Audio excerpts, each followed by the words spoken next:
Hi, I'm Jeremy, and one of my all-time favorite dice games is called Picomino. I would encourage you to check that game out. But today I'm going to actually be looking at a game called Heckmeck Barbecue, which is in the same series as that game. It's essentially a board game version of Picomino. The game runs from two to 5 players. It's for ages 8 and up, and it runs about 20 to 30 minutes long. The game is published by Zoc. It comes in a square box in an international version. It has English rules in the version, but you might need to import it. I'm not sure of the distribution in the US.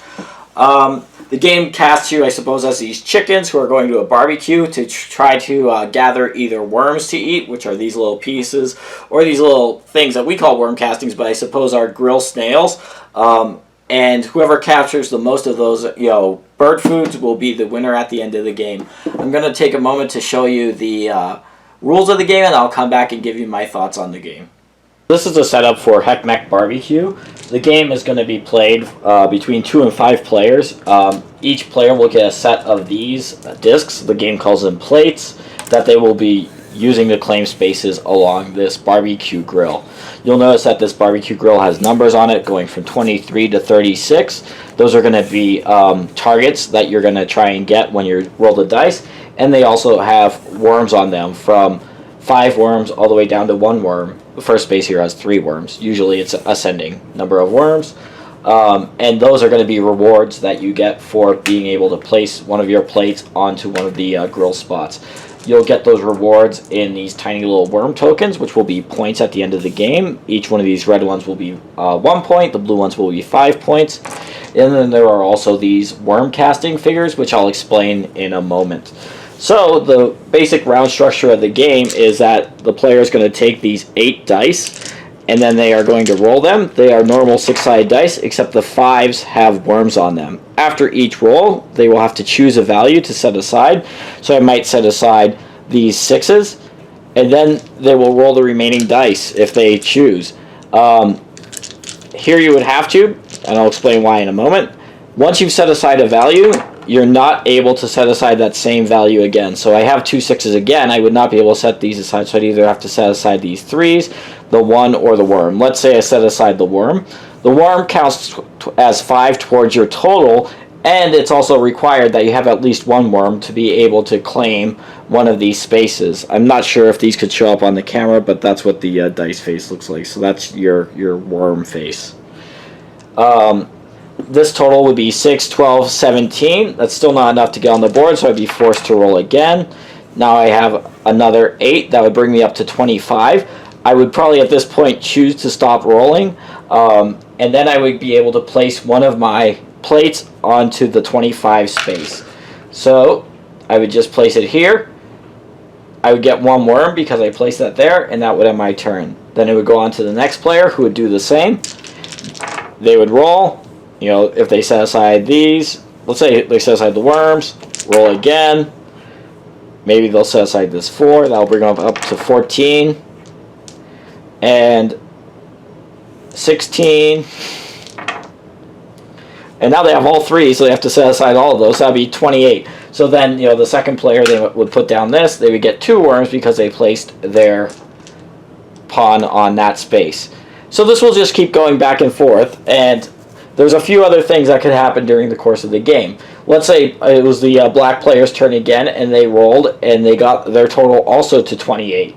What they would do is they would place their disc, displace the orange player, and then they would get to steal 2 worms, as depicted here, from that player. Let's say on a subsequent turn, the black player goes again, and then they get another 28. They get to put a disc on top of their already existing disc, get another 2 worms, and then that space is considered protected. It cannot be stolen from another player during the course of the game. So in rolling these dice, you are capable of busting. So let's say I roll these 6s here, and then I roll again. Oh, well, that's an amazingly good roll, actually. That's 6, 12, 18 plus 20 is 38. That would allow me to already place on the last space. I'm not going to pass that up. So let's just say the orange player does that. They will get 5 worms. But, if it's back to the black player, They roll, they get, let's say a worm. They keep pushing their luck. They set aside these 6s. They set aside these 3s, and let's say they want to keep going. They want to go as high as that orange player went and knock them off, even though they already have, 12, 17 plus 6 is 23. Here they've rolled 8, so that would bring them up to 31. They're almost there. Oh, but now they've rolled, actually this would be a legal move, but let's say they rolled another worm. So now they've already set aside worms, and they've only rolled dice of values that they've already set aside. That would be considered a bust. Their turn would end, they would not get to place a disc or claim any worms, and what would happen is that one of these worm castings would go on the highest empty space. So now on a future turn, let's say it's Orange's turn again, and they roll, and their total turns out to be 35 and includes a worm. They would get to just take this worm casting off, and then that would be a guaranteed number of points at the end of the game. That could not be stolen from them. That is worth 3 points, each one of those that you collect. So the game will go back and forth, sometimes people busting and adding these, sometimes adding these discs and collecting worms. Sometimes adding a second disc to a space and blocking it off from being stolen. So over the course of the game, as this fills up,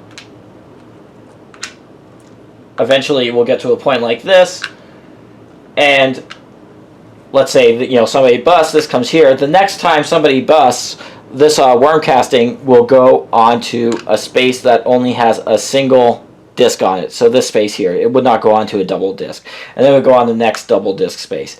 If ever these are claimed, so somebody gets with this one, another one, when it would come out, would come to here. So the game will continue going like that, with players taking turns until you go to place one of these on, but there are none left in the supply. That would immediately trigger the end of the game. And then you would tally up your points being the number of castings that you've had for 3 points each, plus your worms, whether they're 1 point red worms or the 5 point blue worms. Whoever has the most points at the end of the game will be the winner. Alright, so that is Heckmeck Barbecue. This is a really interesting game. I absolutely love Picomino, the game that it's based on. Again, that's this game. This is probably my favorite dice filler of all time. And this probably is not quite as good as it, but it has the same dice rolling mechanic. Because you get an extra die, you get 8 dice in this game, you could roll higher.